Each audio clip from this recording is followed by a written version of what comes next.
Welcome to MuggleCast episode 436, your weekly ride into the Wizarding World. I'm Andrew. I'm Eric. I'm Micah. And I'm Laura. On today's episode, we will be discussing Order of the Phoenix, Chapter 4, 12 Grimmauld Place. We also have an exciting little update from one of our listeners who got the Goblet of Fire Illustrated Edition like 2 weeks early. I don't know how Amazon screwed up so badly, but he called in with his thoughts on it, so we're going to hear those in just a moment. Laura, you ran into one of our listeners this week, didn't you? Yeah, so I ran into a listener of, I think, both podcasts named Sako. We were just randomly in the elevator together. He asked me what floor I was going to. I told him, and he turned to me and he went, "Wait, are you Laura T from the podcast?" And I had this moment of like, my brain exploded because I was leaving work. So like, you know, when worlds collide and like, you're not expecting it. And I was like, whoa, wait, like does not compute. Like I'm in work mode and I'm talking to a listener, but it was so cool. Like it was such a cool opportunity to meet somebody. And we had a really brief chat and he was so sweet. So I really appreciated you saying hi, Sako. And I wanted to make sure to give you a shout out on the show. Did he really say, "Are you Laura T from the podcasts"? Yes. So, yeah, something along those lines. I didn't transcribe from the podcast. it. Yeah, but cool. It was really There's cool. only one Laura T from the podcast. That's true. That's very true. It's like Jenny from the block, except Laura from the podcast. Laura from the podcast. I'm still Laura from the podcast. No, it was super cool, though. That's funny. So let's hear from our listener, Fernando. He got the Goblet of Fire Illustrated Edition 2 weeks early. Amazon somehow screwed up. They don't do that too often, especially for a big book like Harry Potter. So he called in with his thoughts because he likes the book, but he also has a couple of issues with it. So let's listen to this. Hi, folks. It's Fernando from Mexico. So this week I received in the mail the illustrated edition of Goblet of Fire a bit earlier than expected. It was a nice surprise. It's great. It's a great book. I love the way it turned out. The illustrations are beautiful, just as you would expect from Jim Kay. So no complaints about like the actual illustrations that are included. I did get some questions about how big the book is and how many pictures does it have. It's a big book, of course, but it's actually not as big as you would expect, especially when compared to Prisoner of Azkaban and like the previous three books. It's mainly, I think, because like the paper is not as thick, so you can feel that the paper is thinner and the font is also smaller. So that definitely contributed to making the book not as big as you would think. In terms of the number of illustrations, it does feel like it has, well, no, it doesn't feel, it definitely has less illustrations per chapter than previous books. It's more heavily illustrated towards the beginning and the end of the book, but the middle chapters are left with very few illustrations. I found 3 chapters that do not have a single illustration, and there are a few of them that only have one picture. So you definitely feel that it's not like a fully illustrated book in this way that Sorcerer's Stone felt, unlike the other, like especially the second book in the illustrated series. So it's still great. The illustrations are amazing, but you can definitely feel that it's not as heavily illustrated, which I think it's expected. As the books get bigger, it's just going to get harder to get the same feeling of like a fully illustrated experience. But yeah, I still think it's definitely worth it. It's still beautiful. Every fan who started collecting like the first 3 illustrated editions will want to have this one as part of their collection. So I'm looking forward for everyone to get their copy and to hear everyone's thoughts on the book. Thank you. Bye. Awesome. Thank you, Fernando. So Wow. First of all, great audio quality. Yeah. Yes, he used the voice memos app. That is the new request that I'm sending people. But I'm surprised to hear that 3 chapters had no illustrations at all. Amazing. Yeah. Amazing. Well, what's amazing about that? It spells doom. I think it's Doom. It's very. No, well, okay, maybe not doom, but okay. As for the no illustrations per chapter, I think Fernando really raises a good question. Can you call this an illustrated? Well, it's not fully illustrated. I mean, if there's 3 chapters that don't even, I mean, that's okay. To be honest, if you go back to the original Harry Potter books that came out in the U.S., that's 3 chapters that have fewer images than they did in the original book. Because they it's at least still an illustrated edition. I don't want to start saying this isn't an illustrated edition. Okay. It's just disappointing. I think they maybe should have had at least one illustration for every single chapter. At least. Well, that's the lowest bar possible, because even the original books had chapter images. But I think, too, the reason I say it spells doom or whatever is because, look at the next book. Look ahead. If there are chapters in Goblet of Fire that are just, middle chapters, they don't really mean a lot, don't even warrant an image, what are you going to do when you get to book 5 when there's so much going on that there are many more expendable events in the book? Is Jim Kay going to start only producing artwork for the climactic, like Fernando said, beginning and the end are very lush, very rich with stuff.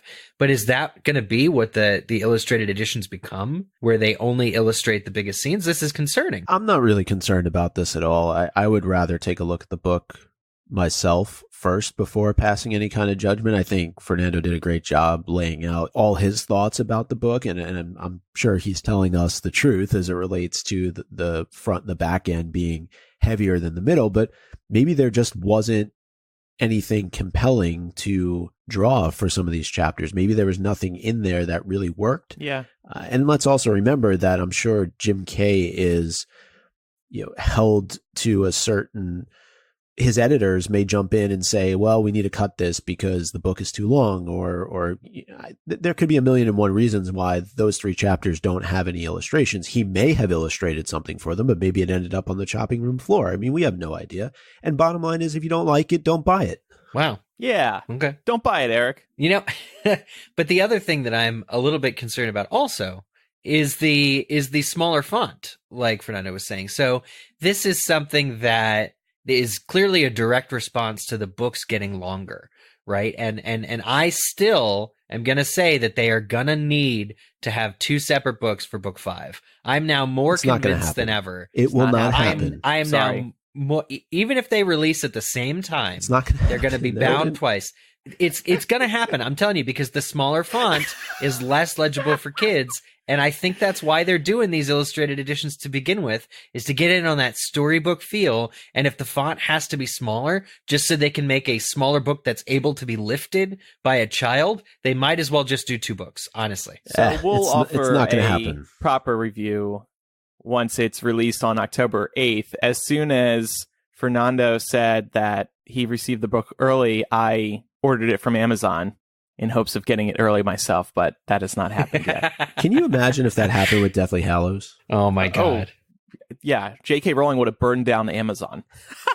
That Amazon, not the Amazon we want to stay up. You mean the one that's already burning?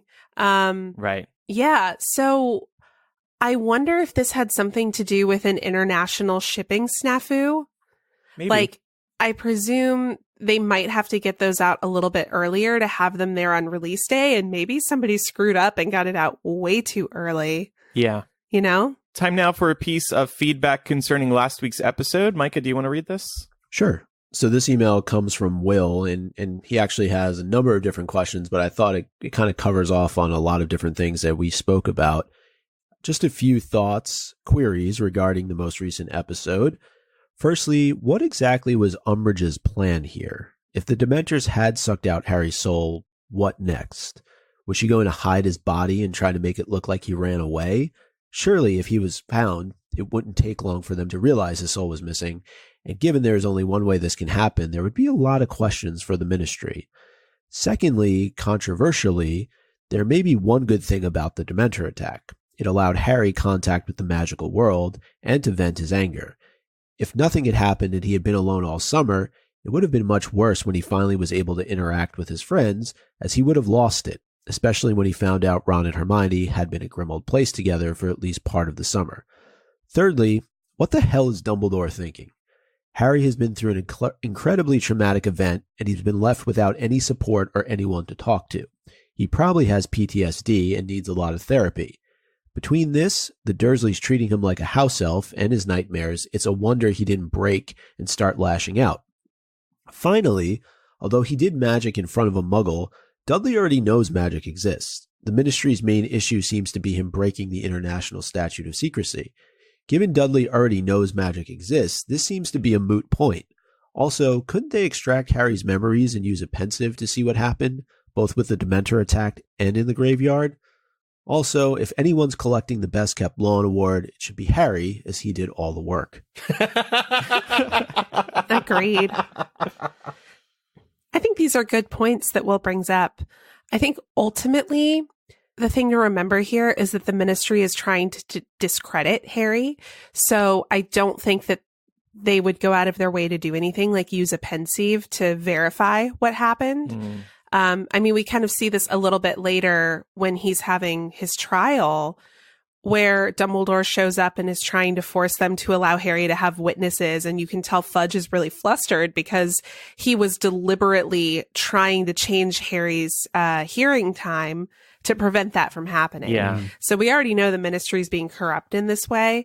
And the other thing is, we know the Daily Prophet is undermining Harry at every turn. So if Harry's soul had been sucked out, it would have been really convenient for them to be like, look, see how unstable he was. He's just like catatonic now. Yeah. You know, and they wouldn't probably admit that it was a Dementor attack. I agree with that completely. Yeah. But this minor plot hole about Dudley and the Statute of Secrecy is my favorite part of this email. Is I guess I never thought about this, that, well, who did he break the Statute of Secrecy to? All right, before we move on to chapter by chapter, we've got a quick word from one of our sponsors, Third Love. Third Love is making the best fitting, most comfortable bras out there. Third Love offers more than 80 sizes, including their signature half cup sizes. For some additional convenience, you can skip the trip and take their Fit Finder quiz to answer a few simple questions and find your perfect fit in 60 seconds. Over 14 million women have taken the quiz to date, and Third Love uses data points generated by their quiz to design bras that take breast shape and size into account. I've been wearing Third Love bras for around a year now, and I can safely say I'm not going back. What I love the most about these are how the straps are padded so they don't dig in, and the memory foam cups that mold to your figure. But don't just take our word for it. We heard from a listener who is in love with her Third Love bra.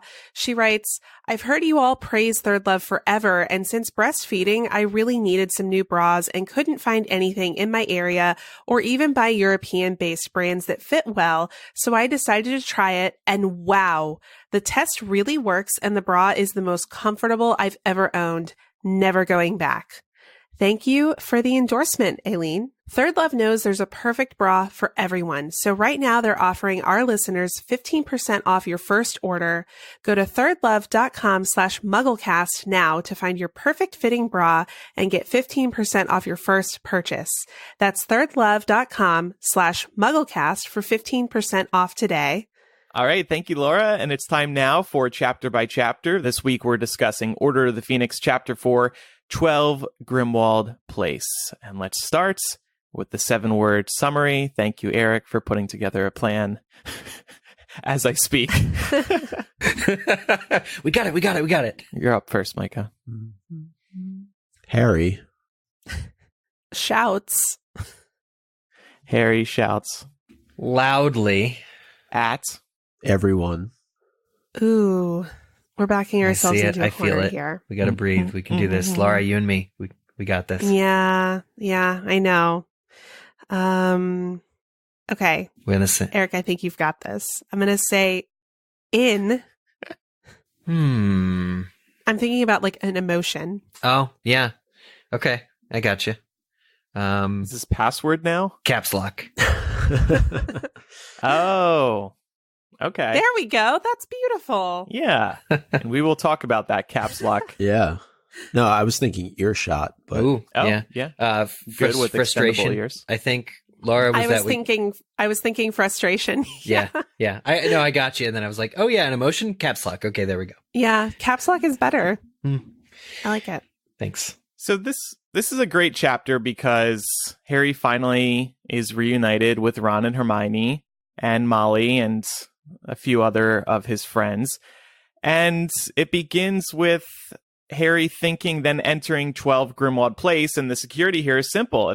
If you 12 Grimmauld Place will come into existence if Dumbledore tells you it exists. He's the secret keeper. So it comes into existence. And like I said at the end of last week's episode, I don't really understand how 12 Grimmauld Place comes into existence and doesn't affect the houses to the left and right of it. It just does not make sense from a physics perspective. What doesn't, so my thing is to the house is always there. You just can't see it. So the description of the house pushing the other houses aside, much like it does in the movie, I think it was adapted perfectly, is just really your perception of it. So any human being that lays eyes on 12 or on that courtyard would only see the house on the left and the house on the right.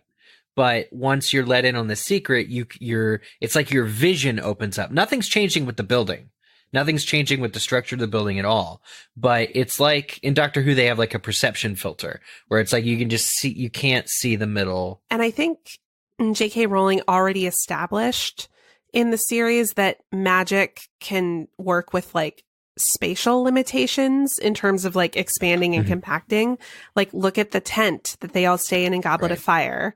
And then again in Deathly Hallows. And then also Hermione's bag in Deathly Hallows. I think, what's the charm that she put on it? Some kind of expansion charm. Yeah. So, but that's what we learn, that what's protecting Grimmauld Place now is the Fidelius charm. This is the same thing that hid James and Lily from Voldemort. That it makes whatever exists invisible. So it's not like they made 12 Grimmauld Place in a pocket in between, in a wedge in a crack in between buildings. When the buildings were built, there was no charm on it. So the buildings were built with 12 numbered and there. The only thing is any human being just can't see it unless they're let in on the secret. That's the only thing that's changed is Harry's vision of it. Harry is seeing it for the first time. That's kind of how I've always interpreted it, is Harry's reading the piece of paper that Dumbledore has written on. And for the first time, because he's being let in on the secret, the houses shift. He wouldn't otherwise be able to see number 12 Grimmauld Place, just like anybody else walking down the street wouldn't be able to see it. It doesn't mean that it's not there. I kind of liken it to Hogwarts, right? If a Muggle is walking by Hogwarts, they don't see Hogwarts. They just see rubble and a sign that says keep out. So it's almost the same thing here for Harry, where he's being let in on the headquarters of the Order of the Phoenix, and it's like a world is opening up to him, and he now should be able to see it normally, right? And without having to have that shift take place. And one thing about the movies, if I'm remembering correctly, number 12 Grimmauld Place, at least the neighborhood that it's in, seems to be much more upscale than what is described in the books, because in the books it seems to be much more run down. So Harry walks in and immediately we're greeted with some grim foreshadowing. The line is, "The others' hushed voices were giving Harry an odd feeling of foreboding. It was as though they had just entered the house of a dying person." Uh-oh. Goodbye, Sirius. Yeah, I was going to say they had. Yep, they had. That's so grim. Purposeful foreshadowing from J.K. Rowling, right? Yeah. Is it more than that? I'm wondering if, I want to ask this question later, but could it be that the presence of 1/8 of Voldemort's soul has created an overall aesthetic like this? They mentioned decontaminating, but I'm wondering if a lot of these little creatures and things that live that give the place this moldy old feel could be a result of just the kinds of magic that exists here and was done here before. Yeah. Well, I think speaking literally, the house, obviously, it's very run down. Like you said, they have to, they're spending a lot of time cleaning it up. That's why Harry feels that way. But it also doubles for J.K. Rowling as a moment to get in some foreshadowing about Sirius, because this is basically Sirius's home. Yeah. And, she wants to warn us that something's coming that's not good. Absolutely. There is something to be said for that, but at the same time, I think this is one of many instances, and we should keep our eyes open throughout Order of the Phoenix, that spells doom for Sirius. Mm-hmm. Mm-hmm. Yeah, Sirius himself is often described as being grim or looking gaunt, and it is just not good beans at all.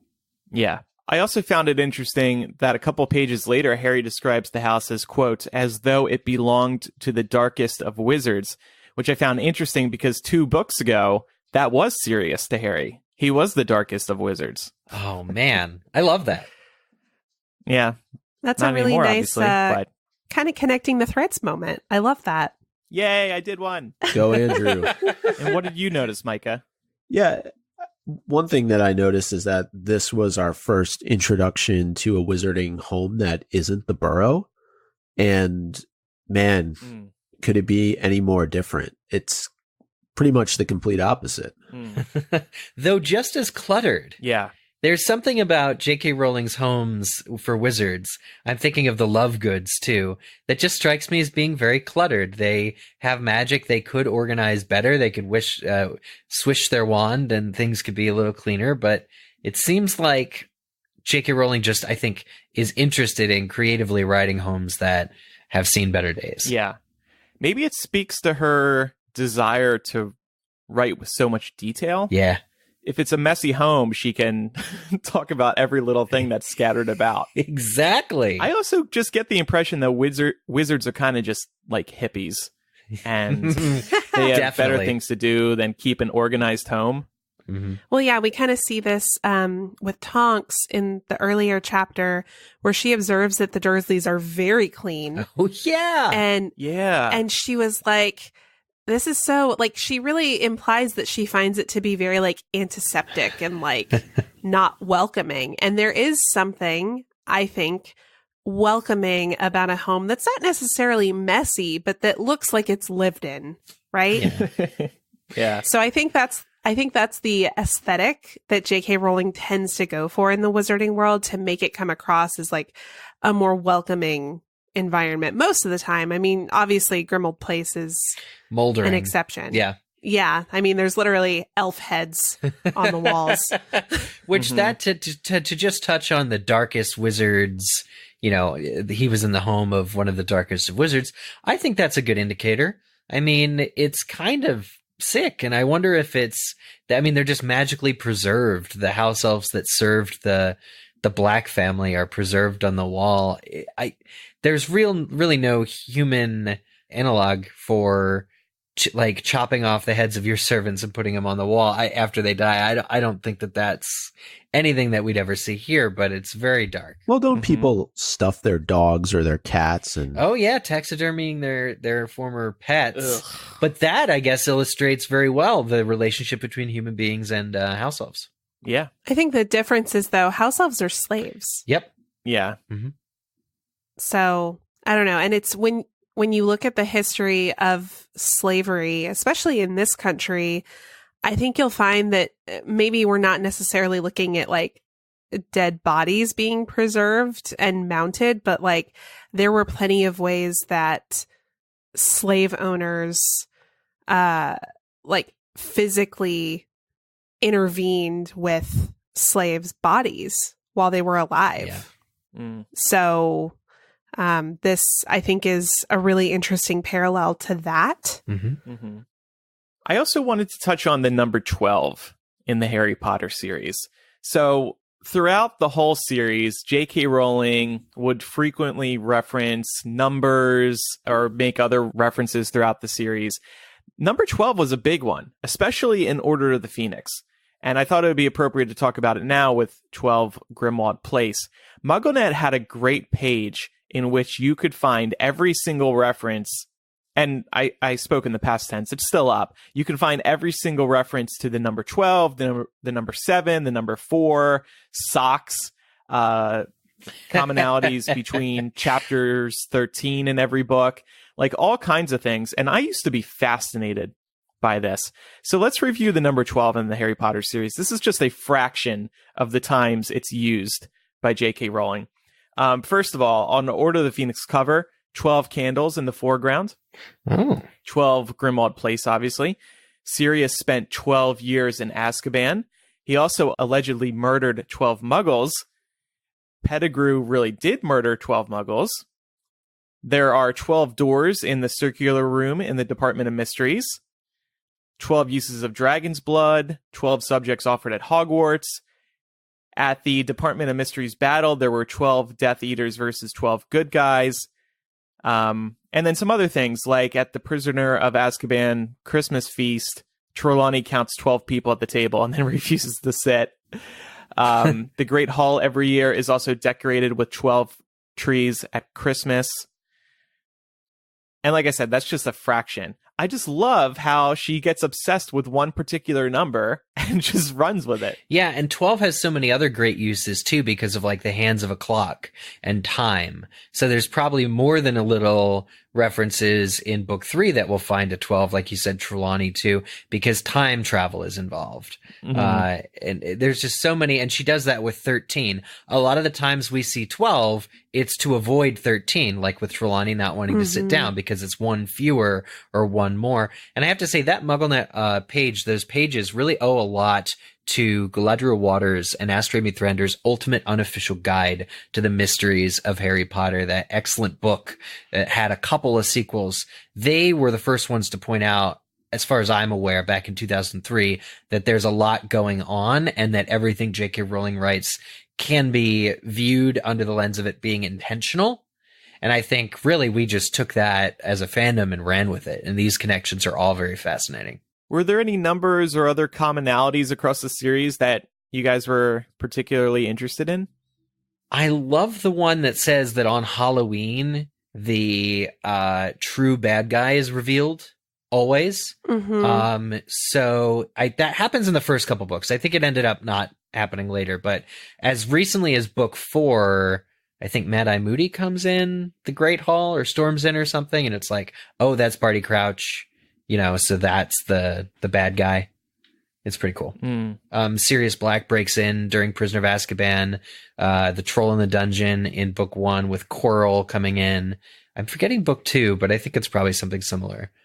But I think it's the first attack of the Basilisk happens on Halloween. Yeah. Nope, there you go. Yeah, they go to the Death Day party. Oh, that's right. And then yeah. And then they find Mrs. Norris. Yeah, I think you're right. I mean, it's not a secret that I love connecting the threads. I'm going to get you a t-shirt, Laura, that says connecting the threads. Yeah. Laura, you should write a book, actually. Thread connector. There we go. Laura's ultimate guide to the Harry Potter series. I'll ask J.K. By Rowling Laura first. from the podcast. Okay, so when Harry comes in, the first person he meets is Molly, who tells him that a meeting of the Order of the Phoenix is currently taking place, but he's not yet allowed in on the conversations. And this starts to get Harry's blood boiling. So he's told to just go see Ron and Hermione. And Harry's starting to get angry right now, right, Micah? Yeah, I would too. If I just showed up in this random house, got no clue where I am, and I see somebody that I haven't seen in a long time who's like a mother figure to me, and immediately I'm told, hey, go upstairs to see your friends that haven't been corresponding with you for the last couple of months, I'd be pretty pissed off. I mean, and it's another situation even further where he's not getting information. And if I were him, I would have just barged into the meeting. At this point, who cares, right? Yeah. With everything that he's been through, I would have just slipped past Molly, walked right into the kitchen, and just sat down until somebody told me what was going on. Right.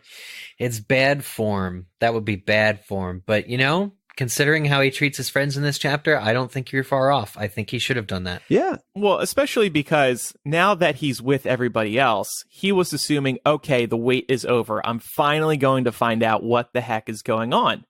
And then he's still pushed away. Yeah, and J.K. Rowling does a very good job of still keeping information from Harry when Molly tells him, be very quiet as you walk up the stairs so that you don't wake anything up. And again, why not just tell him where he is and why he needs to be quiet? Because it leads to what happens at the end of the chapter. It's not his fault necessarily. It's Tonks's fault, but just give him some information here. Exactly. I mean, what I think that we're seeing, and we'll see it a little bit later, probably in the next chapter, but Molly is being really intentional about trying to keep information from Harry. So I think this is pretty in character for her. Yeah. Because she is very strongly against the idea of people who are underage participating in these activities, and she views Harry as a son, so she's trying to protect him in the only way she knows how. So I think that her intentions are good, right? But it does have this unintended effect of just pissing Harry off more. And I do think in this moment, he wants to yell at Ron and Hermione more than anyone else. So I think he's pretty quick to go up and see them when he finds out where they are. But the other members of the Order would definitely use this about Molly for their advantage. Like, there's a reason they sent her to go and usher him away. It's because she wouldn't tell him anything. Like, even if she has his best interest at heart, Dumbledore totally is hiding behind that. He's totally hiding behind everyone wanting what's best for Harry, so he can make some kind of vague claim that this is best for Harry, and then they all shut up. We see it with what Hermione says and Ron says. Hermione apparently went to Dumbledore and was like, hey, Harry's going to do something crazy if he's kept up in Privet Drive without any kind of explanation.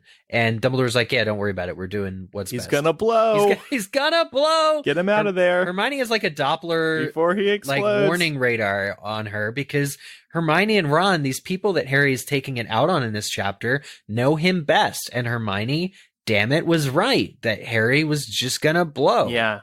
But he's blowing at the wrong people. Yeah. And so let's start talking about that. So he reunites with Ron and Hermione, and Hermione, one of the things she asks is, have you been furious with us? And things at first start off okay. Harry isn't getting angry until he hears that Dumbledore has been blocking information from getting to him because, quote, it was best. And Ron and Hermione don't assuage Harry's concerns here. It's true. I just think, even though things seem to start off fine internally, we get insight into Harry internally, and it is not nice. Like, as soon as he's with Hermione and Ron again, J.K. Rowling writes that he wishes he were somewhere else, or wishes that he were alone with his thoughts. It's like, come on, dude, you spent the whole summer being alone. Now you're best friends. Like, Hermione just tackled you with this hug, and you immediately want to be without their presence because he's all moody about being left out in the dirt. And I'm like, this is ugly.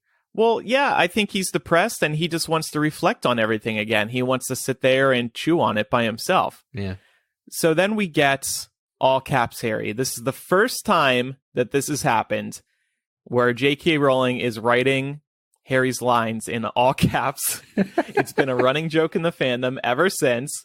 And boy, is Harry angry. And I haven't read this book in a while, and reading this again and just seeing how many all caps moments there are is pretty funny. I was wondering how everybody pictures this in their head when reading. I'm picturing it like, so you haven't been to the meetings? Big deal. You've still been here, haven't you? You've still been together? Me? I've been stuck at the Dursleys for a month. I've hit him more than you two have ever managed, and Dumbledore knows that. Yeah. So wait, Harry's Batman now? I was going to say the lead singer of Pantera or something. Oh, there you go. Well, the funny thing for me is that she has CAPSLOCK Harry screaming at his friends who don't deserve it about all these things that are fueling his own ego, like I managed more than you two ever, like complete disregard for their helping him to get to the stone and all that good stuff. But then at the end of the chapter, when they have this irreplaceable permanent sticking charm Walburga Black shouting, "Blood traitors, filth of my flesh, scorn," it's lowercased and in italics. So Harry is this 15-year-old boy is shouting essentially what reads as louder than the portrait of Mrs. Black that everyone's on pins and needles tiptoeing around. So that's what I found funny is once you go caps, you can't go any lower. Like Mrs. Black canonically is not as loud as Harry was in this moment. And that's just nuts. That's how angry Harry is. Yeah, exactly. But haven't we all been in a situation like this before? I think Harry is just so pent up with anger and rage, and it's just been stewing inside of him for so long. And he's taking it out on the people who are closest to him, which I think is something we've probably all done in our own lives where maybe it's not even that person's fault, but it's because they're so close to us that we're looking to them for support and for assistance, but yet maybe they don't even know that we're in need of it, or there was nothing that they could do at the time to assist. Much like Ron and Hermione here, they're being given direction from an adult. Not that they do a good job of listening to adults throughout the course of the series, but in this case, they're being told from Dumbledore. I'm sure Ron is being told from his parents that they just can't communicate with Harry at this time. And now it's all finally bubbling up to the surface. Yeah. And also I wanted to touch on the mental health side of this discussion, because for people who are suffering from anxiety, depression, things like that, these kinds of outbursts are not unheard of. Like you get to a point where you reach a boiling point, and oftentimes when you kind of have that break where you start shouting or you get really irritated with people, it's not totally out of anger. I mean, anger is part of it. It's definitely at the core of it, but a lot of it can be linked to anxiety about the situation. And for a lot of people, their reaction to that can be really visceral and seem like they're just pissed off, but that's not generally all that's going on. At least in my experience, I've suffered from anxiety for a very long time. So I can definitely relate to this. One of the key problems for Harry here is the fact that he had nobody to speak to. When you're having issues and you need to get something off your chest, if you let that stuff boil, it just gets really stinking hot. And then you do have an outburst like this. But what made this so bad for Harry was that he could tell nobody, even if he wanted to let it out in a calm manner. Yeah. Absolutely. And I go back to William's email at the beginning where he said Harry probably has PTSD and needs a lot of therapy. This all comes down to Dumbledore in the end and how Dumbledore is treating Harry. We know from the end of the book that the reason Dumbledore is not telling Harry things is because he's grown wary of the connection that the scar allows Voldemort insight into Harry's mind. But Harry's still at Grimmauld Place. He's still at the headquarters of the Order of the Phoenix, reluctantly because of the magic that was used, which we'll get at in a moment. But if Dumbledore should have appointed somebody that he trusted to come and talk to Harry, or Dumbledore himself should have come. But if there's this Voldemort connection, fine. But give Harry a therapist. Like, give Harry somebody, a connection to the wizarding world so that he's not completely isolated. Because Harry has a point. All caps Harry has just been through a lot of stuff and has just faced Voldemort for one more time and barely escaped, and Cedric died. Like, there is no universe in which Harry would not be suffering viscerally from this. Yeah. And so it's a failure of Dumbledore to not put somebody on the case, to go and you know, talk with the Dursleys, manage it out, come once a month or once every 2 weeks, and just like any other therapist in the world, talk to you, listen to you. Right. Listen to what Harry has to say. And I think that would have solved them a world of Harry's hurt. Right. You could argue. But he's trying to avoid Harry, right? Because Directly. Yeah. Yeah. Do they have therapists in the wizarding world? Is this a thing? Well, I was looking at I doubt it, to be honest, but I was looking at the advanced guard, and like Elphias Doge would be perfect for this. Here's a man who has known Dumbledore since they were children, idolized Dumbledore, but been burned by Dumbledore, much like Harry is being right now.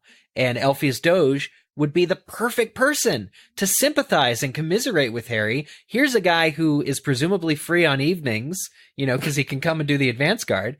Get him to talk to Harry. This should have totally been what happened. It doesn't even need to be a therapist, just somebody he can sit down and talk with for a while. Yeah. Could have been Mrs. Fig. Right. Because all he has now is Hedwig. That's who he's trying to at least talk to. Yeah. And I would argue that in many ways, this is child abuse, child neglect on the part of Dumbledore. This further shows the flaws in his character.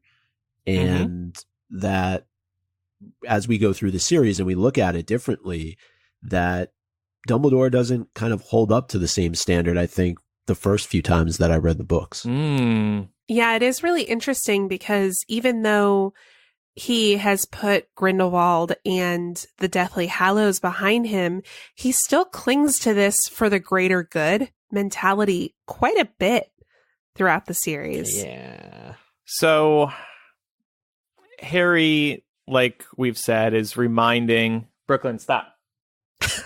Brooklyn's digging behind me. Oh.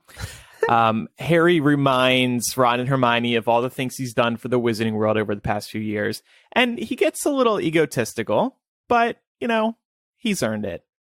He's also livid over the fact that everyone knew he was being tailed. I mean, that would definitely annoy me most of all. Yeah, that's I'm not in on anything, and somebody has been watching me, and I didn't even know it. We wanted to also speak about when the timing of Harry letting his rage out. Should he have just tried to hold it in a little longer to take it out on maybe Dumbledore or Sirius or Remus? Poor Ron and Hermione.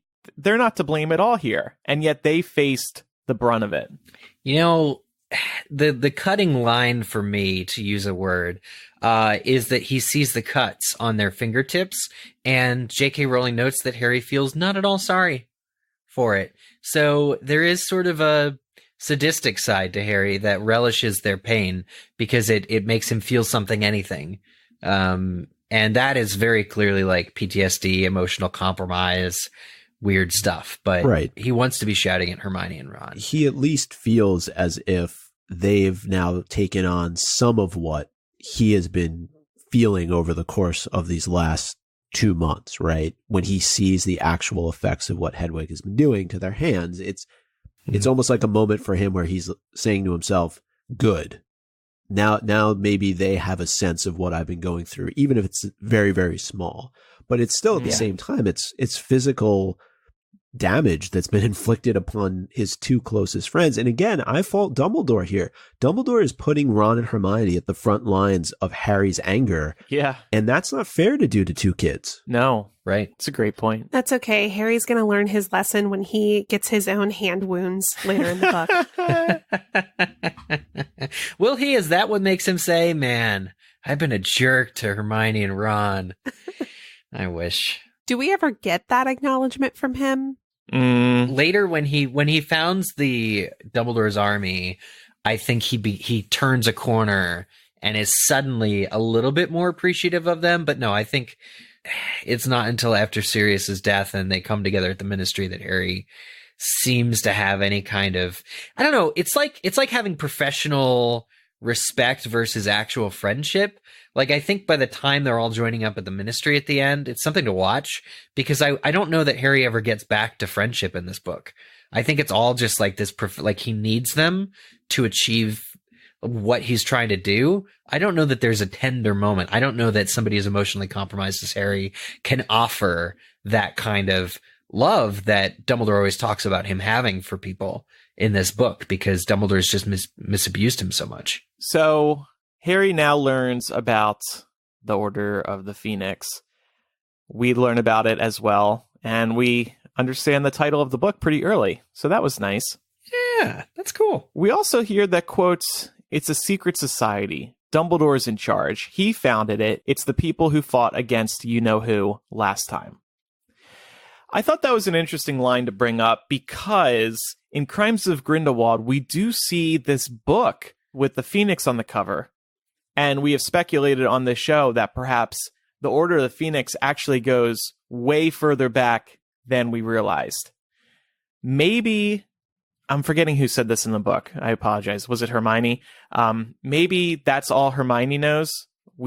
She doesn't know any more about the Order of the Phoenix. Right. But I think this quote is important to keep in mind as we follow the Fantastic Beasts film series, because when on the face of this quote, it sounds like the Order of the Phoenix truly started the first time Voldemort was around. Good point. And, jury's out on whether or not it'll have a different name when they're fighting Grindelwald with it. But clearly the purposes of the other, what's the name of the teacher? Eulalie Hicks, Professor Hicks, and Nicola Flamel, all having that book that they use to communicate with one another, is very much pre-order or early order. Yeah. Yeah, and maybe, we know Dumbledore's always liked phoenixes. They run in his family. So maybe it's just another reference to the Phoenix love. Or maybe it's the origins of the Order of the Phoenix. J.K. Rowling wants to do something there. We'll see. Or maybe Credence turns back to the good side and names the Order of the Phoenix. That'd be a cool contribution. So extendable ears are also introduced in this chapter. And they've been using them to try and spy on Order meetings, although there have been some attempts by Molly to block the extendable ears from working. As a kid myself, I used to love spying on my parents, so I wish that extendable ears were in existence in the Muggle world. Anybody else like to spy when they were a kid? Or maybe even today still? Not today, but definitely as a kid, especially if I thought there was a conversation about something that directly impacted me, I would want to hear it. Yeah. So I would definitely spy in those cases. I have to say there is a modern version of extendable ears. This is a little known fact about AirPods. Apple's AirPods have a feature where you can place one somewhere else and use it as a microphone and hear it through the other AirPod. So you could just... Wait, what? What? Yep. It's actually for people who have hearing disabilities. But of course, anybody can use it. It's within Control Center of iOS. I just tested it the other day to prepare for this discussion. I gotta do this. This is amazing. Although the range of I have AirPods Gen 1, I think, not the ones that have the wireless charging, and their range is like 10 feet. Okay, yeah, I don't know. It's not far. They should go further than that, but I don't know how it works, how far apart the two AirPods can be. But I can walk around my house for the most part with my AirPods, and it works. Yeah. My apartment, when I go through... Computer's on another level. Yeah, no, same level, but when I go through a wall, it just doesn't travel. I don't know. Try spying on some people later today. Somebody should put one in the Oval Office. Micah, I'm glad you made the first reference. Oh, well, more will be coming, people. Prepare yourselves. Get ready. Well, we also learn that so Harry now is in kind of catch-up mode, learning about what's going on now that he's let all the poison out. Speaking of government. And he finds out that there's been a rupture between Percy and the rest of the Weasley family. Percy had a big fight with Arthur because Dad suggested that Percy was only recently promoted, so Fudge would have a connection to somebody who knows someone who's in with Dumbledore. And of course, Percy wasn't pleased by that. And Molly's really upset over it. Every time Percy's name is brought up, she gets upset. It's actually really sad to read, especially with everything that's going on right now in the wizarding world. To have this drama going on in the family, it just makes it all the worse. I wonder, was Arthur out of line saying this to his son? His son just got a promotion, and Arthur downplays it by saying, Fudge only did that so he could have a connection to me and Dumbledore. Well, first of all, I don't think he said it that way, right? We know Arthur. I think Arthur would speak a little bit more cautiously and be like, well, son, I have a concern. And the concern is that they know we're close with Dumbledore and they might use you to spy on me. And then Percy, in his fit of ego, would then say, "Oh, you don't think I earned this? Da, da, da, da, da. I'm always cleaning up after your reputation, da, da, da," all the rest of the stuff. Like, I think Arthur would not have made such a grievous mistake of like saying flat out, "Oh, well, this is a lie, right? They're just using you." I think Arthur would have been a lot more cautious, but the end result would have been the same. I think it was Percy's ego that made him see whatever Arthur said, which was probably more fatherly, and turn it into this big thing that they had to row about. Yeah, and I think also Percy at some deep level is probably aware that there's some validity here, which would explain why he got so angry about it. Like, I mean, he really screwed up at his last job, right? Like, yes, he was working with somebody all year who he should have noticed was not himself, and then suddenly he gets promoted to be Fudge's assistant when he's only a year out of Hogwarts. Like, anybody in any professional sense, I think, would find that very suspect. Yeah, and I don't feel bad for a ministry. He was probably, me neither, but he was probably feeling that a little bit. Like, he was probably a bit surprised by the promotion. And then when Arthur made this comment, it probably hit a little close to home. Yeah, is my guess. Right. I agree. But I also think there could be a level of embarrassment on the part of Arthur that his son has essentially risen to a higher position within the ministry than him. Though I never really get that sense from Arthur. I'm sure there could be that sense deep down inside, though. I am surprised that he didn't try and flip it around, when he's talking about the fact that Percy has only been put in this position to spy upon his family and Dumbledore and the Order. Why not say, "Hey, Percy," or not even tell him, but use Percy's position to the Order's advantage? Like, couldn't that have been an option? Yeah, definitely, potentially. Although I wonder if Dumbledore has more people that are like equally in close proximity to the minister who could watch him. I'm sure he does, but it's very tough because you're seeing a fractured family here. Not that Percy was ever really looked upon in a positive light by his brothers or his sister. Yeah, even Harry says, "Well, Percy was already my least favorite Weasley." Internally, he says that. And it's kind of nuts, but can we just admire how, I think from a plot perspective and like a character perspective, it's a brilliant stroke to have Percy have this falling out. You hate reading about it. This book is so miserable, which is why I don't even like book 5 at all. It's so miserable. There's so many families breaking up and so many people who can't be happy. But I think from a writing standpoint, it makes sense that Percy would take this line. And because you have the inner story here with all of Fred and George, Ginny, you get to see all their faces when Harry is being told this information. And you get things like Percy told Arthur he never had any ambition, that's why Arthur's so poor, is because he's not an ambitious person, completely twisting this accusation that Percy may, be being used by the ministry into new heights. Essentially, it's such a depth of character that you wouldn't get in two-dimensional writing. Yeah. So, Harry also finds out in this chapter that the Daily Prophet, at Fudge's direction, has been insulting him, making little quips about him wherever they get a chance, like, quote, "Hope somebody hasn't got a scar on his forehead or we'll be asked to worship him next." And Harry hasn't realized that they've been making these little cracks at him because he's only really been focused on the Daily Prophet's front page. He hasn't been looking deeper into the paper. And the Prophet has been doing this to ruin his reputation, so no one else believes that Voldemort is back. They want to paint Harry as this egotistical, crazy guy who doesn't know what he's talking about. And this is going to come up a lot over the course of this book. Of course, we'll get redemption when Fudge says the iconic line, "He's back." And I think just for a nice connecting the threads moment, I know we've alluded to this before, but this is such a contrast to how Fudge treats Harry in Prisoner of Azkaban.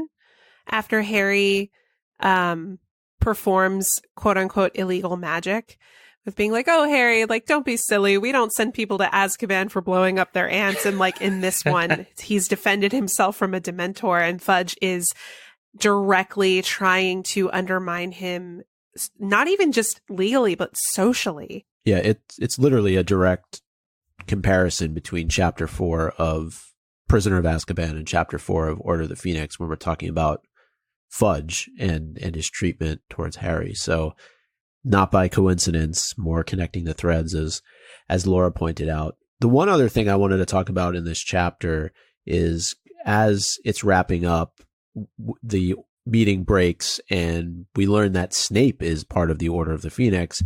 And were we at all surprised by this? Yes. The kids have a negative reaction, of course, to seeing him there, but we learned that he's been involved really all summer. I definitely was surprised to see Snape. I still remember feeling angry, like Ron and Hermione and Harry, because this is somebody who they have always despised, and now he is amongst their friends. He is in an intimate setting with them outside of Hogwarts. It's bizarre to see that. Yeah, it must be weird. I'm racking my brain trying to figure out. Back when book 4 came out, because up until this point, Snape knowing what we know now about Snape and his connections to Harry and the prophecy and all this stuff, it makes perfect sense that he's here. But if you were just reading book 4, and up until this point, Snape is just that teacher that everyone hates, you would have the reaction that Harry and his friends have, right? You'd just be like, oh God, that guy's here. Mm-hmm. It's also just thinking back to book 3 and remembering that Snape at the end of book 3 was very much in favor of Sirius getting the Dementor's kiss. And now he's in Sirius's home. Like we're through the looking too glass. Close for Cringe comfort. City. Yeah. He never stays for dinner, though. Remember that. That's right. He's close, but not too close. Not dinner close. That's because he's a vampire and doesn't eat. Yeah, I mean, what would Snape do at dinner? That would just be so awkward. Well, same thing he does everywhere else. He would just make fun of Sirius and undermine him at every turn. Yeah. To that point, I mean, it's also a reunion of sorts in this book, and even going back to Lupin in the last chapter, right? We're being reintroduced to characters that we saw in Prisoner of Azkaban, 2 very important characters to Harry, one being Lupin and the other being Sirius. And we've had a lot of time off from them. I know there was correspondence in Goblet of Fire, but we really didn't get to spend any time with them. And they're 2 characters that I know that a lot of people really, really like. And I think one other thing that's going to come up throughout the course of our discussions is there was so much concern about finding a place that would be protected from the outside in terms of Grimmauld Place, but there was very little consideration placed on what potentially could be done from the inside, and using a house that belonged to what seemed to be a very dark wizard. I think there was a big miscalculation done here on the part of Dumbledore. We're also introduced to Creature, who is described as a nutter by Ron. And we also meet, of course, Mrs. Black in the portrait, and the shame of her flesh, Sirius. It's kind of funny how that all goes down. Of course, Mrs. Black gets woken up, causing a ruckus, and then Sirius runs in to put the curtain back over her. And Sirius says, "Oh, I see you've met my mother," and that closes out the chapter. It's interesting how Harry learned so much about the house over the course of the chapter. Like, it's dark, there's house elf heads hanging all over, it's dirty, it's home of the Order, but he never actually stops to ask, wait, so whose house is this? But I guess that makes the ends all the better. Yeah, it works well for the twist. And also, I guess it's not a natural inclination of his to assume that it's anybody's house, right? Like if you go to a building that's being used and often described as headquarters, you wouldn't really expect that anyone lives here necessarily, or that it's currently any one of theirs. Mm-hmm. Umbridge suck count. Maybe +1 because she probably coordinated with the Prophet. Yeah. I can see Umbridge really controlling the narrative there, especially because she's probably the central figure in orchestrating the cover up. that she would take extra pleasure in. Maybe she writes whatever journalist is there a couple times a day with additional zingers like that. Better not have a scar on his head or we'll be asked to worship him. Maybe she's like coming up with a lot of those like little zingers and sending them off to somebody who's got influence with at the Prophet. Yeah. And I think that we should give an honorary mention here to Rita Skeeter, because Hermione notes that the Prophet really took their cues on dissing Harry from her. So she's the one who got this narrative started with the Prophet. And then as we got people in the government who were sympathetic to that viewpoint, they were able to expand on that. So Rita Skeeter gets a suck count too. All right.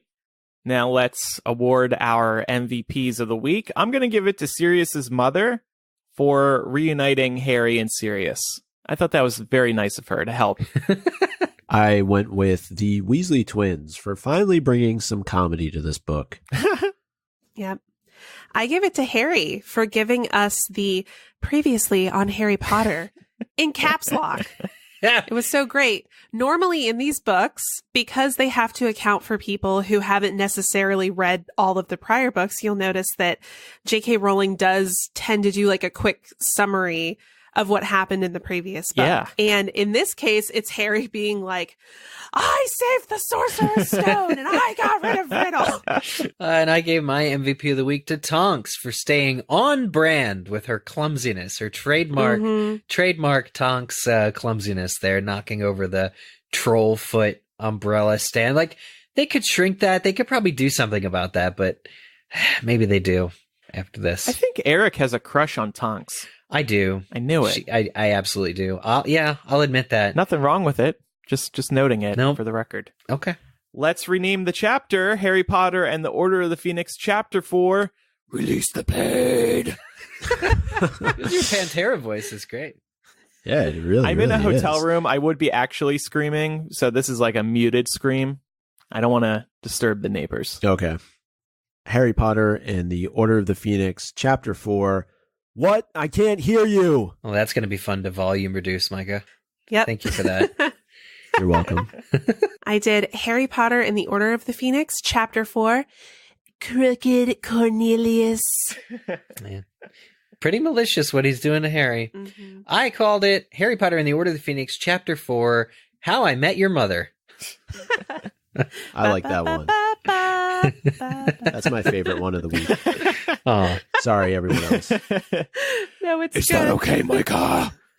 If you have any feedback about today's discussion, please email MuggleCast@gmail.com. Send us a voice memo using your phone to MuggleCast@gmail.com, or use our voicemail line 1-920-3-MUGGLE. That's an American number, 1-920-368-4453. Time for Quizzitch. that's right. And last week's question, to what does Fred Weasley equate the concept of time? This is a brief line that he's talking to Ron about. He says, time is galleons, little brother. And that's what he talks about. So time is money, basically, but wizardified. That's fun. Correct answers were submitted by Incessant Bookworm, Patronus Seeker Voldemerica, Hallow Wolf 13, the Jessley Hallows, Dancing in the Rain, and I was going to say MasterCard, but that's an ad, Marlena, Count Ravioli, and others. We'll release the full list of everybody, thanking them by @replying on our Twitter feed, which is how this game is played. For next week's question, here's one. What is the name of Bill Weasley's unwitting informant into the goblin point of view? So who does Bill Weasley get his goblin information from? Okay. It's And interesting. forgot, too, that there's a little hint of the fact that him and Fleur are dating. Oh, yeah, not just Yeah. It's pretty clear. He's giving her some private English lessons. Mm-hmm. Mhm. Micah and Eric will be at LeakyCon Boston go. in just a couple of weeks. Micah, what will you guys be up to? Yeah, so we're actually not that far away. As you said, just a couple weeks out from LeakyCon Boston, October 11th through the 13th at the Seaport Hotel and World Trade Center. And Eric and I will be doing a number of panels together. And then I know Eric has a few other ones that he's going to be doing as well. But the first one on Friday, October the 11th, podcasting with Potter. This is a bit of a retrospective back on podcasting over the course of the last, for us, 15 years or so. And we'll be joined by a few others on the stage. October 12th, that Saturday, we're going to be doing Name That Character, which is a challenge between ourselves and Pottercast. So the leaky mug that everybody has known over the course of the last 15 years will return. It's been a while since we've done one, but we're looking forward to doing this with Melissa, John, and Frack. Like I mentioned last week, we're going to have to find a third. So yeah, we'll dig somebody up over there. Dig somebody up. We'll take requests. How about that? And on Sunday, the 13th, we'll be doing a live MuggleCast with Chris Rankin, who we spoke a lot about his character actually during this episode. He played Percy Weasley in the Potter films, and we're working on exactly what we're going to discuss, but it'll be a lot of fun. All of those will be taking place on the main stage throughout the weekend, and I would encourage people to check leakycon.com for times, just because that is always subject to change. But really looking forward to it. It's going to be a lot of fun, and we're working on the details of our MuggleCast meetup. I would tell people to keep an eye out on our Twitter feeds. We will push out a Google form for people to fill out, similar to what we did for Orlando. But we're looking forward to meeting a lot of our listeners up there in Boston. Okay. Guys, I am so excited. I am seeing Micah the next 2 weekends. Lucky you. I feel #blessed. I know.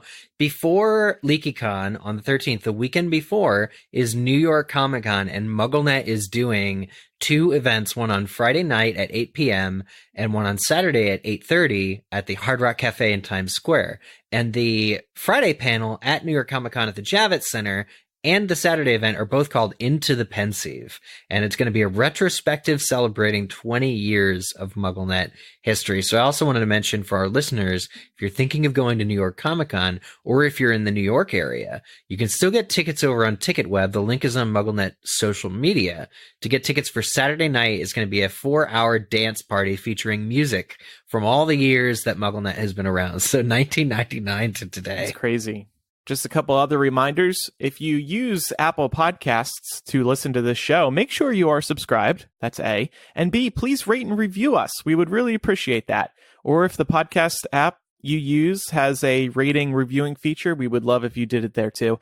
It helps new people discover us. And guess what, y'all? We just found out yesterday we're featured in a new list on OprahMagazine.com, the best book podcasts. What? Yeah. Wow. Isn't that crazy? Thanks, Oprah. Right? Do we get a car? Yeah. Oh my God. Can we get Oprah on the show? Yeah, Oprah, do you read Harry Potter? Please come on. We'll just pretend Oprah made this list herself. You know, she must have clicked through it. I mean, she had to at least give it the O seal of approval, right? I love MuggleCast. It's that was okay. pretty I cool. love her. Yeah. So anyway, also be sure to follow us on social media, MuggleCast on Twitter, Facebook, and Instagram. And finally, we would love your support over on Patreon. If you like what we do, if you would like to see it continue, just head to patreon.com/MuggleCast and you can continue your MuggleCast journey there, because we have lots of bonus content going up every week. You get early looks at the show. You get ad-free installments of MuggleCast. You get behind-the-scenes looks. You get bonus MuggleCast installments. You get monthly hangouts with us. You get to hop in on the live streams. Lots of benefits. And of course, you get a physical item every year. By the way, Issy, who is listening live, had something funny to say. She said, new segment for the Order of the Phoenix chapter by chapter. Do we think this chapter will have illustrations or will it not? I'm going to say yes. That'd be fun. For Grimmauld. So when you join us for our live streams, you can sound off as we are recording. Thanks everybody who's tuned in on this Saturday morning, by the way. And thank you for listening. That concludes episode 436. I'm Andrew. I'm Eric. Micah. And I'm Laura. We'll see everybody next week. Goodbye. Bye. Goodbye. Bye.